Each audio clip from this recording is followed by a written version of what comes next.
Ok, nous sommes en direct. Avec Alain Kogélé. Alain Kogélé. Dessinateur de bande dessinée, caricaturiste, peintre. Et aujourd'hui, exposant à Congo à Paris. Super, super. Ah là là. Voilà mon autoportrait. Enfin, c'est pas mon autoportrait, mais c'est mon portrait tout court. On commence avec ça.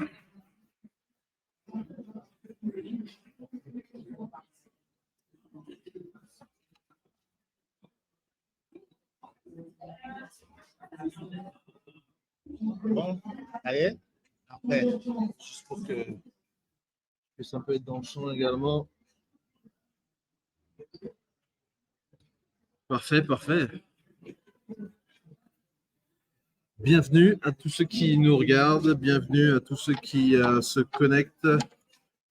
Nous sommes en direct, Congo à Paris, 6e édition. Et j'ai commencé avec un portrait.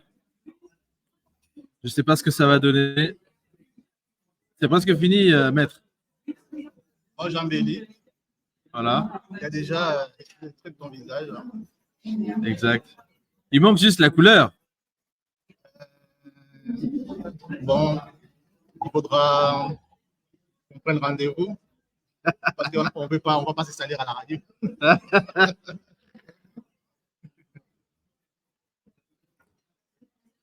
Bon, c'est quand même, ça me semble être fidèle à la réalité. Donc, j'ose croire que c'est quand même pas mal.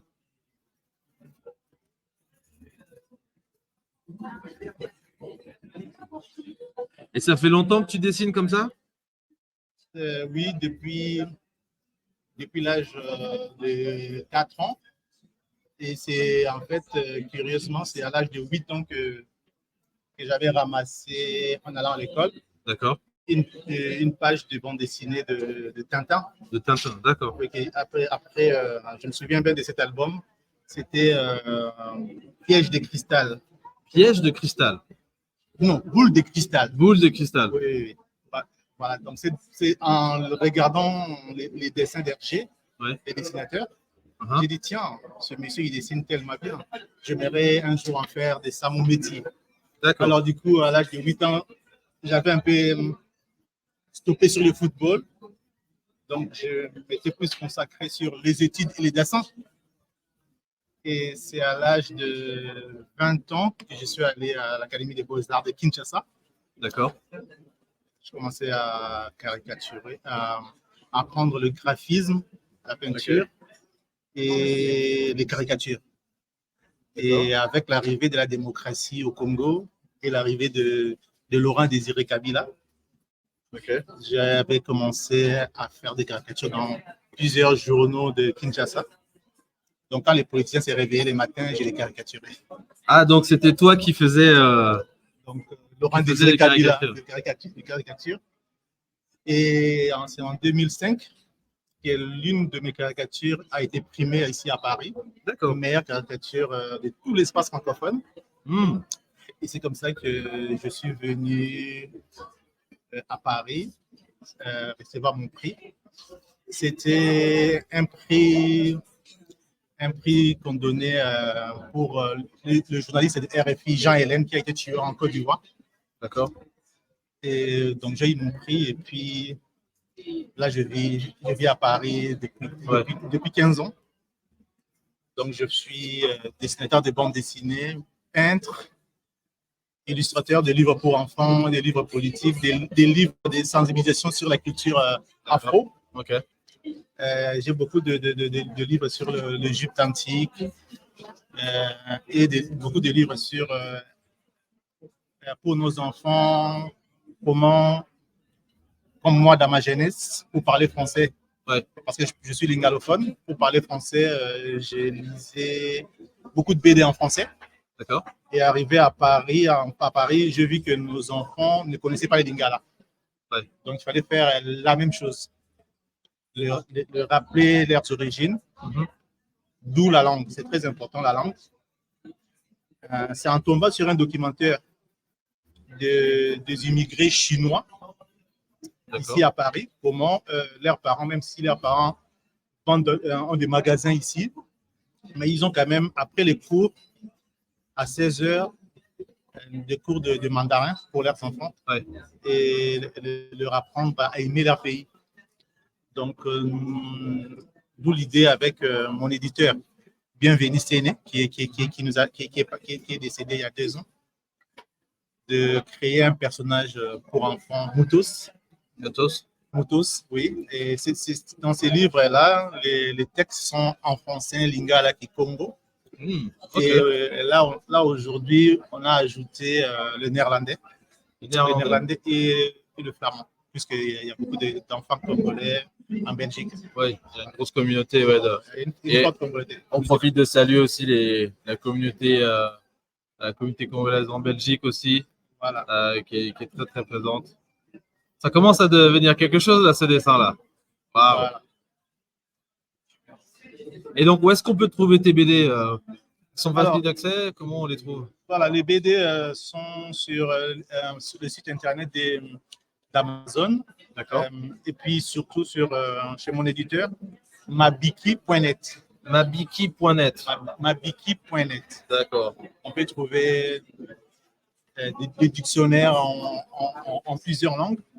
Kikongo, Chiluba, Kiswahili, Kikongo et Lingala. D'accord. Anglais, français aussi. Anglais, français. Voilà. Et la particularité, c'est qu'il y a une bande dessinée intitulée Kamuke Sukali. Cette bande dessinée-là, c'est une bande dessinée en format franco-belge. D'accord. On va dire cartonné. Pas comme les mangas. Vraiment comme les Tintins, les Lucky, etc. Tu as quelques exemples avec toi ici oui, j'en ai. Je ramène 2 secondes. Voilà, que tu nous montres. En tout cas, voilà une première rencontre qui est très intéressante d'un dessinateur. On avait déjà montré aussi quelques BD sur la page YouTube. Voilà. Que je montrais à la caméra, ouais. D'accord, donc il y a Kamuke Sukali. Kamuke Sukali.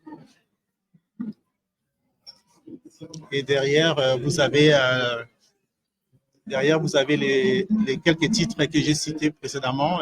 Les Moutos, ce sont des livres pour enfants en plusieurs langues. Kikongo, Kiluba, Kiswahili, en néerlandais, etc. Ce sont des livres pour nos enfants. Donc tout c'est sur mabiki.net. Voilà, on peut les trouver là-bas. D'accord. Et voilà. Et c'est toi qui fais exclusivement les dessins en fait. Et ici, j'avais signé les scénarios aussi. Ouais. D'accord. J'ai écrit les scénarios. À la base, c'était un scénario que j'avais écrit en français. D'accord. Et mon éditeur, lui, il avait opté pour le créneau pour le mettre en lingala. D'accord. Sinon, c'est en attente la version française anglaise, oui, mais ça, c'est vraiment un truc à offrir pour les gens, les lingalophones, ou les gens qui souhaiteraient vraiment lire en lingala. Parce que beaucoup pensent qu'on ne peut pas lire en lingala. Oui, on ne peut pas écrire en lingala. C'est oui, parce qu'on l'entend surtout à l'oral, mais à l'écrit, ouais, on va dire que le lingala a été beaucoup plus véhiculé par les chansons des Papa Wemba et les Wenge, Pali Poupa. Ouais. Mais écrire, c'est pas vraiment dans les têtes des gens. Ouais. Donc, mais nous dans les éditions Mabiki, on écrit en lingala. Ouais. Voilà, on reçoit aussi des textes de romans, des livres, on a même des livres scientifiques en lingala, même des tableaux périodiques de chimie en lingala. Wow, ok. Incroyable. Écrit par le défunt Séné Mongaba, mon éditeur. Alors, cette bande dessinée-là, c'est le premier album que j'ai publié en arrivant ici en France. C'est Le Fils de Soroba. C'est un peu ma version à moi de l'histoire de l'enfant prodigue. La femme prodigue. Non, de l'enfant. L'enfant prodigue. L'enfant prodigue. D'accord. Voilà, tiré de la Bible. En fait, j'étais en quête de comment écrire un scénario. Ok. Comment écrire un scénario. Et l'un de mes amis qui écrivait des scénarios, il m'a dit, écoute, dans la Bible, il y a plusieurs histoires. Ouais. Et beaucoup de scénaristes lisent la Bible pour travailler. Et si tu lis la Bible, tu peux voir qu'il y a beaucoup de similarités avec des histoires de pas mal de nos contemporains. Donc, si tu veux écrire un scénario, prends une histoire, des histoires qui ont existé, et regarde, il y a des similitudes avec les histoires bibliques. D'accord. Donc adapter les histoires bibliques en tant qu'histoire contemporaine. Ce n'est pas vraiment de l'adaptation, mais comme à l'église, quand on y va, le prêtre, il dit, celui qui a la force de mettre en pratique ce que vous avez entendu, il peut le mettre en pratique. C'est lui qui a voilà, c'est la foi. D'accord. Et aussi à l'église, des fois, on est touché par des histoires qui nous rappellent. C'est comme si c'était des miroirs. Des témoignages, ouais. Des témoignages. Ouais. Et ça, quand tu regardes même la vie de gens, ça ressemble à ce que les gens ont vécu il y a 2000 ans. C'est pour ça que la Bible reste toujours d'actualité. Vous voyez? Ouais. Voilà.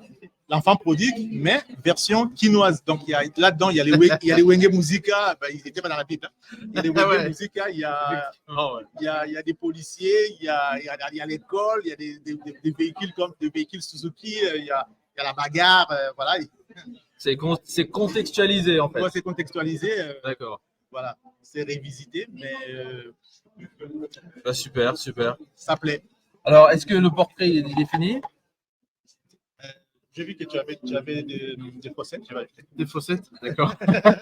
Ok. C'est toujours les petits détails qui font le charme de tout ça.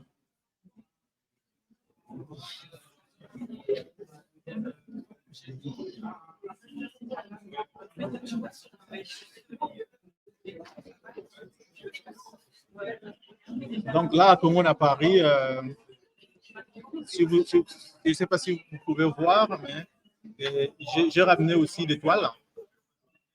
Ouais, on les a dans le fond, là, juste là. Voilà, des toiles. Si vous voyez, dans le prolongement de ma main, il y a quelques toiles juste à côté. Voilà. Donc, si vous venez, on est juste à l'entrée. Voilà. Quand vous rentrez, vous tournez à gauche, vous tournez à droite et vous avez l'espace des stands et tout. Nous sommes juste là. Alors, l'histoire de mes toiles, en fait, c'est que tout a commencé à mon arrivée à l'Académie des Beaux-Arts. J'avais ramené quelques dessins que je faisais avant d'être étudiant à mes professeurs. D'accord. Alors, j'ai un professeur qui a étudié aux États-Unis. Et quand je ramenais mes dessins que je faisais avant que je sois vraiment artiste confirmé, il m'a dit mais pourquoi tu dessines des blancs? Et pourquoi tes femmes noires sont comme les femmes blanches? Alors, j'avais lâché une bombe. J'ai dit ben, les noirs ne sont pas beaux. Les femmes noires ne sont pas belles. Alors, tiens, ça avait étonné tout le monde. Et il y a une amie qui m'a compris. Il m'a dit, j'ai compris ton problème. Viens, je vais te montrer les femmes noires comment elles sont belles. Alors, il m'a amené dans sa chambre d'étudiant. À l'époque, il n'y avait pas Internet, il n'y avait pas Instagram, il n'y avait pas de smartphone et tout. Et il n'y avait pas de belles photos. Je pense qu'à la télévision congolaise, à l'époque, la télévision OZRT, il y avait plus de films où on regardait Brigitte Bardot, on regardait des belles femmes blanches. Et c'était pour moi l'image qui m'est restée dans la tête. Et côté culture, je me documentais plus sur les bandes dessinées où il y avait des jolies femmes blanches et tout. Et ça me fantasmait, ça me faisait rêver. Mais lui, il m'a amené dans sa chambre, il m'a montré des images où les femmes noires étaient bien photographiées, où on respectait leur teint, les yeux et tout. C'était des magazines noirs américains, Ebony et Essence. D'accord. Et c'est ce qui a changé ta perception de la femme noire? Et j'ai crié, j'ai dit, waouh, mais les noirs sont beaux. Et puis, il va m'expliquer que voilà, dans la filmologie, on ne mettait pas la lumière devant le visage noir. On mettait la lumière derrière le visage noir. D'accord. Et ce qui fait que les noirs ne sautaient pas bien à la télé. Donc, quand tu filmes derrière, tu ne peux pas voir ta beauté. Mais quand on met la lumière et la caméra devant, on peut voir comment tu as créé. Donc, avec le magazine Ebony, alors j'ai commencé depuis à peindre les belles femmes africaines. D'accord. Voilà. Et puis, au musée national du Congo, à Kinshasa, j'avais mes toiles là-bas et mes toiles se vendaient très vite. Donc, ça ne dirait pas. Je peins un tableau d'une femme noire et en 2 jours, des fois, j'ai ramené les tableaux au musée et les tableaux, on l'achetait dans le véhicule même. Oh, wow. Voilà, donc c'est comme ça. Donc, mes toiles sont à Congo à Paris, si vous voulez passer. Et puis, on a vu mabiki.net, juste pour remontrer encore un peu.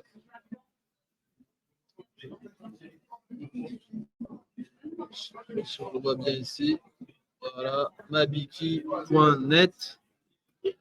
Si vous voulez vous procurer quelques bandes dessinées ou bien vous venez ici, du Congo à Paris, vous allez pouvoir trouver pas mal d'ouvrages ici. Donc, par Alain Kodjele, qui est venu qui est en train de faire mon portrait. On mettra les résultats après, tout à l'heure, sur nos pages. Parce que je pense que c'est presque terminé, mais ça ressemble déjà à quelque chose de... C'est édifiant, c'est édifiant. C'est franchement édifiant. De toute façon, je crois que un dessinateur qui utilise des fois son doigt pour gommer un peu, on sait que c'est quelqu'un qui maîtrise ce qu'il est en train de faire. Comme des scratchs pour les DJ. Ouais, voilà, c'est ça. C'est pareil. Alors, juste une question quand même, parce qu'on est sur un événement qui est assez... ça fait la 6e édition déjà maintenant. Plus de 6 ans que toute l'équipe de Congo à Paris, qu'on salue aussi au passage, qui travaille sur cet événement qui est très important pour la communauté congolaise. Qu'est-ce qui, toi, t'a motivé à venir? C'est ta première participation?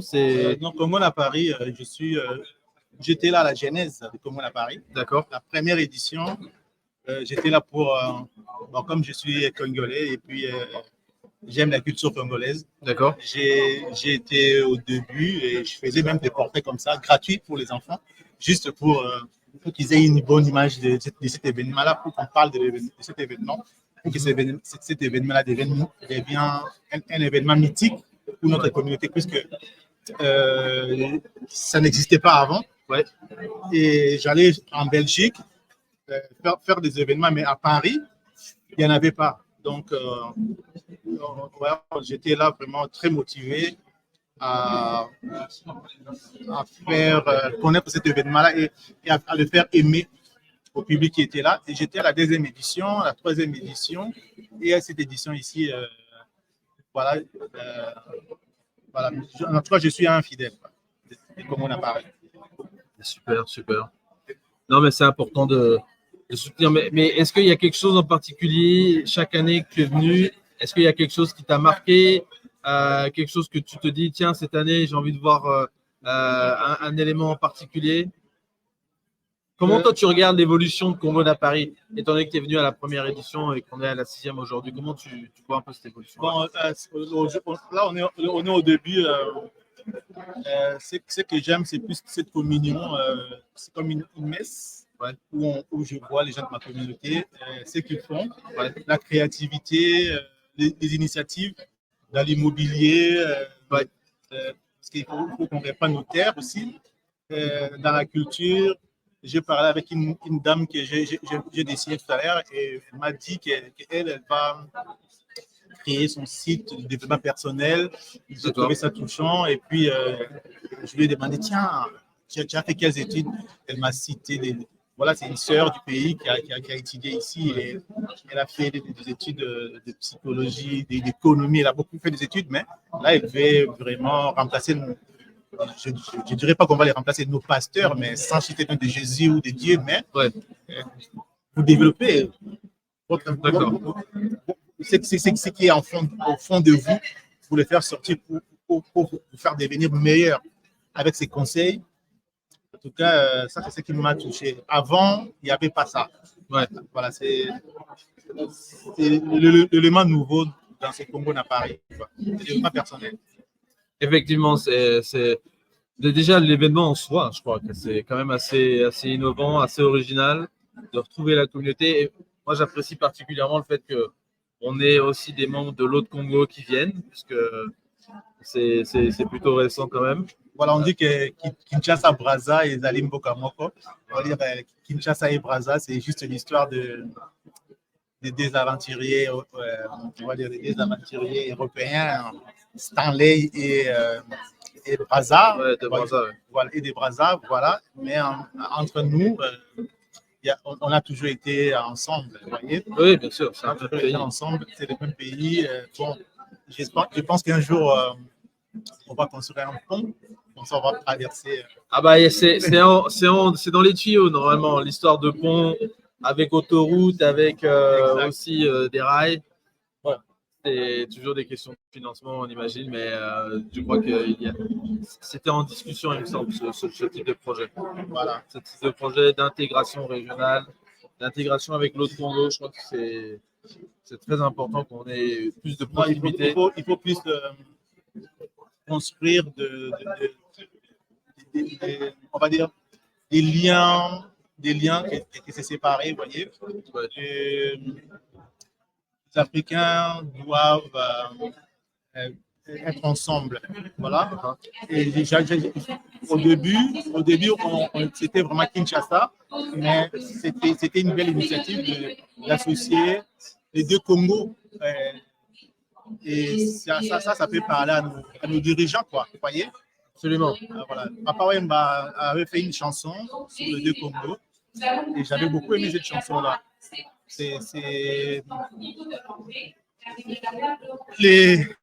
Quand j'étais étudiant, j'étudiais avec les Congolais des Brazzaville à l'Académie des Beaux-Arts. Donc, je ne voyais pas la différence, quoi. Voilà. Quand il y a eu la guerre au Congo-Brazzaville, ouais, quand j'allais à l'église, je voyais notre église accueillir des réfugiés. Moi, mes parents sont très catholiques. Donc, je les voyais, c'est athée, comment pour s'occuper de ces frères-là qui fuyaient les conflits militaires de l'époque. Ouais. Donc, voilà, on est ensemble, vous voyez. On traverse des hauts et des bas, mais les deux Congos, leur avenir, c'est un avenir commun, à mon avis. Je partage cet avis, franchement. Je partage cet avis parce que je crois qu'on a plein d'exemples de pays qui, effectivement, sont séparés et qui ont peut-être commencé ensemble, qui se sont séparés par des conflits. Je pense à l'Irlande, je pense au Soudan, je pense à la Corée. Et le Congo n'a pas eu ce genre de scénario, d'histoire, mais pourtant, on n'est pas suffisamment proche, à mon sens. Mais voilà, je pense qu'avec des événements comme Congo à Paris, certainement qu'on pourra. Oui. C'est souvent, dans les idées comme ça. Des idées comme ça, et après, bon, l'avenir nous dira. Effectivement, c'est vrai. Voilà ton portrait. J'ai signé.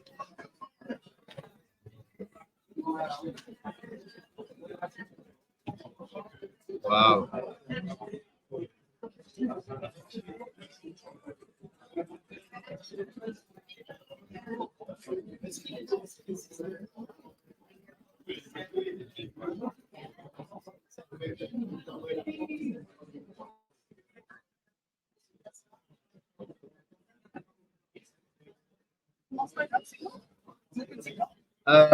Mokunzi. Je sais pas si c'est docteur, la vidéo, elle est là en arrêt. Quand je vais sur Instagram. Voilà. Attends, je te l'envoie. Ouais, t'as vu le portrait. Oh là là. Ça coûte combien? Alors, pour commander à Paris, c'est 10 €. En carte, c'est possible ou pas? En PayPal? En pays libre, vous savez. Je sais pas pays libre, mais j'ai PayPal. En PayPal aussi. Ouais, je veux bien mon portrait, moi. Oh là là. PayPal, vous pouvez. Ouais, PayPal, je veux bien mon portrait. Ça s'appelle comment? Oui, nous assistons donc à la table de Mokonzi underscore. donc, Voilà, je te rends ton portrait. Ah là là. Attends, tu parles juste. Parce qu'il y a la caméra qui est juste là. Voilà mon portrait. Je sais pas si ça.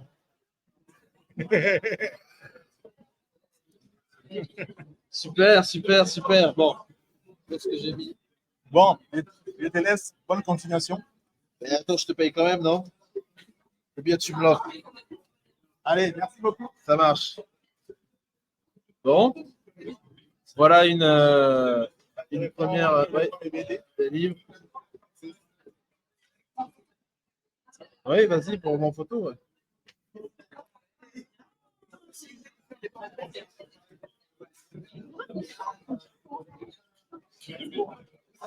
Tu veux dire quelque chose? Maintenant, non, je suis sûre que ça aller chercher des chaises. Voilà, en tout cas, j'ai fait mon portrait. Sympathique. Je pourrais mettre chez moi tranquillement. Voilà, fait en quelques minutes par Maître Alain Kodjelé, dessinateur, peintre, scénariste. Voilà, donc c'est ça aussi, venir à Congo à Paris, vous trouvez des artistes sympas. Donc, je vous laisse commenter et me dire si c'est fidèle à la réalité. Bon, évidemment, hein, on remplace pas l'original, n'est-ce pas? On va le mettre juste là. Il tombe pas. Voilà. Ok, Congo à Paris, on est toujours là. Vous pouvez retrouver donc ce live directement sur Facebook, sur YouTube également. Donc, n'hésitez pas à partager le lien pour que d'autres personnes puissent le regarder également. Donc, l'idée, c'est qu'aujourd'hui, en fait, on va revenir un petit peu sur cet événement. Ça fait 6 ans qu'il existe déjà. Bonjour. Vous êtes exposant? Mais je vous laisse vous asseoir. Si vous voulez, on discute. Oui, Parce que c'est une émission en direct. une émission en direct. Ouais. Bonjour. Je vous invite à vous asseoir. Oui. Comment allez-vous? Oui, je vais très bien. Et vous? Ça va très bien. On va juste essayer de pas trop bouger la table parce que ça fait des résonances dans les micros. Alors, est-ce que vous pouvez vous présenter pour ceux qui ne vous connaissent pas? Je m'appelle Rigobert, je suis au stand Rigolani. Nous sommes une Rigolani. école de langue. D'accord. Oui, nous sommes basés à Champigny. On a des cours en direct, des cours en groupe. Okay. Ça fait 20 ans qu'on existe. On enseigne partout dans le monde, aux États-Unis, ici en Europe, en Asie, même des personnes au Congo, et aussi souvent des touristes et des personnes qui vont visiter d'habitude les Congos. Ils ont besoin d'apprendre les Lingala, les Swahili, les Lingala qui parlent au Congo. Maintenant, plus de 100 millions de locuteurs, c'est pas moindre. Et les Swahili aussi plus de 200 millions de locuteurs. Donc, c'est la raison pour laquelle c'est le thème d'ailleurs de Congo à Paris, c'est retour au pays. Comme c'est retour au pays, les gens ont besoin aussi de retourner et connaître et à communiquer avec la population, à communiquer avec les gens au pays. Très bien, très bien. Et comment on fait pour apprendre ces langues? C'est sur une application, c'est sur un site internet, c'est en présentiel? On a des cours en présentiel. D'accord. Et on a des cours en ligne sur Zoom. Ça passe bien, on peut recevoir plus de personnes, tant de personnes qu'on fait. D'accord. Oui, donc ça se passe très bien. On a des étudiants qui préfèrent aussi des cours en présentiel et surtout des personnes qui font des recherches et des personnes aussi qui préfèrent être en face d'un professeur. Ils viennent à l'école Rigolani pour apprendre les lingala, pour apprendre de l'anglais, pour apprendre les swahili. Super. C'est votre première participation aussi à Congo à Paris? C'est ma première, oui. Et puis je me dis, non, c'est le thème de Congo à Paris, c'est Tonga Mboka. Bien. Tonga Mboka, c'est bâtir les pays, construire des pays. Et aussi, moi, j'ajouterais Ozonga Mboka, Ouais. retour au pays. Comme il y a eu d'ailleurs au Ghana en 2019 et dans d'autres pays également aussi. À votre avis, quand est-ce qu'on va avoir ce retour au Congo? Il y a des gens, par exemple, moi, C'est-à-dire, je reformule ma question parce que il y a des gens qui retournent au Congo tout le temps, d'accord? Tous les ans, il y a des gens qui retournent. Mais est-ce que vous pensez qu'un jour, on aura une sorte de vague, une sorte d'appel d'air qui va faire que les gens vont massivement rentrer au Congo, que ce soit Kinshasa, Congo, Brazza? Est-ce que vous pensez moi, qu'un je jour ça se vous fera? garantis déjà, on est dans cette dynamique. Ouais. Là, des personnes, moi, je reçois des étudiants qui sont là avec moi. Programme. Et d'ailleurs, j'ai une personne qui est au pays, là, il est parti il n'y a pas longtemps, il a des projets de l'agriculture, il a acheté des